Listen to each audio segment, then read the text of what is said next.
Hey there, friends and enemies. Joby here again, and today I want to talk about why sports card breaks are bad for the hobby. And a lot of information has come out over the last couple days that I think is relevant and just shows that these breaking companies, the people doing the breaks, are not in it for the right reason. Obviously, it generates them a lot of money, which I will talk about, but it has such a trickle down effect to break the spirits of a lot of collectors that I think it is eventually going to reach a breaking point and really all fall apart to a degree. Now, some of the things that we've seen recently, you have this tweet from Backyard Breaks where they talk about how they had the biggest break the hobby has ever seen. 10 cases of Top Sapphire basketball. And if you were unaware, Top Sapphire basketball has been very hard to obtain and very, very expensive. So them getting 10 cases is kind of insane, but it just combines with some of the other informations that we learned, like Backyard Breaks projected revenue in 2025 was $270 million.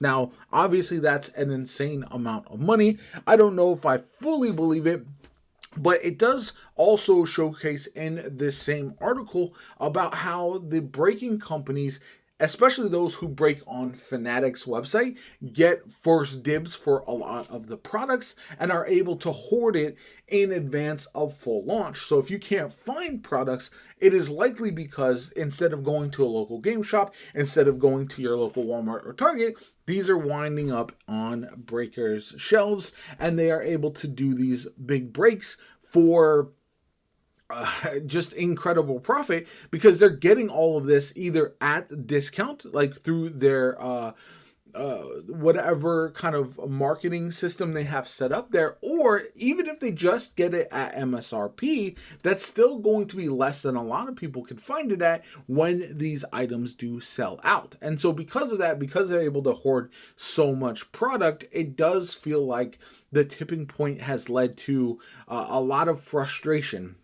You see it almost every day on Twitter, X, whatever the case may be, and across social media, that you have these breaks ending up with a large amount of the one of one cards that we're seeing out there. And this is compounded with the fact that it feels like a lot of these breaks are like have some insider trading. Like you'll have company people in the company who are bidding on the best slots for those, or you'll have people associated with the company. There was a lady who was hyping up Breaker Company, and then ultimately come to find out she was actually doing their social media. So there was a definitive conflict of interest and had previously bought into their breaks. So it's just a compounding effect there that I think is really problematic. But then it goes even further because then we have something like Pac-Man, who in this video, you can find this on Twitter. Go to Run Good Life here. You can see they're doing a break, right? And they are charging like insane amounts of money for this. Exorbitant amount of money for like Dylan Harper, I think his slot in this break, which you're not even guaranteed to get his cards at all, was going for $5,000 or something like that. And the entire video, this breaker is complaining, Pac-Man, which a lot of you might know from YouTube, he's just complaining about not being able to fill the breaks, people in chat talking about how they can't afford the breaks and stuff like this. And it's just a level of entitlement that these breakers and the companies behind them have lost the plot. Everything is so focused on making as much money as possible with this hobby that many of the items like purchased here are unobtainable by the common collector. And there's always going to be exclusive items. There's always going to be those hard to find one-on-ones and stuff like that.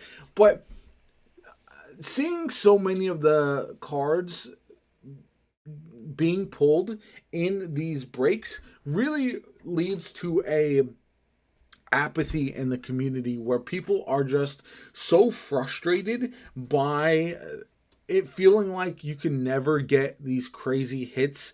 And not only that, but that it's added to the fact that the base product is oftentimes like the retail card packs are so extremely hit or miss that you can rip a blaster or a mega and feel like you got less than a quarter of the value. Meanwhile, these people are pulling multi-$1,000 cards, and it's just extremely frustrating. I think Topps is overprinting. They are now in charge. They have a monopoly on the licensing, so this is only going to get worse in the immediate future, in my opinion, especially when you look at all these breakers streaming on Fanatics, getting first dibs, and really creating this almost like bubble where they control everything. They're able to not only be able to open whatever products they want there, they are going to get first dibs. They're going to have the largest amount of product,